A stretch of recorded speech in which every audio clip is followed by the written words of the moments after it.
बाळासाहेब ठाकरेंनी शून्यातून एक संघटना स्थापन केली. हिंदुत्वाच्या, मराठी अस्मितेच्या मुद्द्यावर माणसं एकत्र आणली, माणसं बांधली, संघर्ष केला, सामान्य शिवसैनिकाला शक्ती दिली. संघटनेचं राजकीय पक्षात रूपांतर केलं. सामान्य लोकांचे काही भावनिक, काही अस्मितेचे, काही जीवन मरणाचे मुद्दे हाती घेतले. लोकांचा विश्वास संपादन केला आणि राज्याची सत्ताही मिळवून दाखवली. सत्ता आल्यावर काही चांगली कामही करून दाखवली. सामनामध्ये काम करताना संजय राऊत यांना बाळासाहेब ठाकरेंचा सहवास लाभला.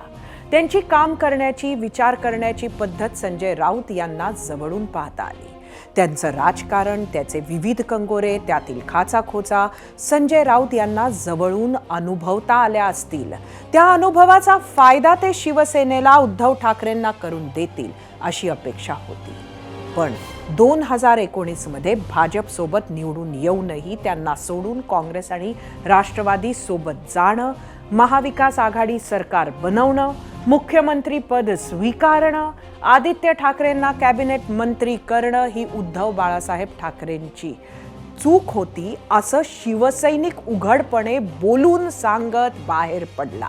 आता बाळासाहेबांच्या शिवसेनेची दोन शक्ल पडली आहे. उद्धव ठाकरे, आदित्य ठाकरेंपासून संजय राऊतांपर्यंत सगळेजण रोज जुन्या शिवसैनिकांवर आगपाखड करत आहेत. ते सैनिक सुद्धा ठाकरेंवर रोज तुटून पडत आहेत. ज्या पक्षासाठी खस्ता खाल्ल्या, जो पक्ष घाम रक्त गाळून वाढवला, त्याच पक्षातील दोन शिवसैनिक एकमेकांसाठी जी भाषा वापरतायत ते पाहून बाळासाहेबांच्या आत्म्यालाही त्रास होत असेल. या सगळ्या परिस्थितीला संजय राऊत जबाबदार आहेत असं दुसऱ्या बाजूनं सातत्यानं म्हटलं जातं.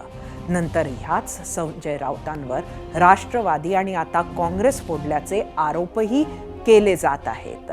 पण दुसऱ्या बाजूला सामान्य मतदारालाही असंच वाटतं का? ते मतपेटीतून समोर येईल हे नक्की.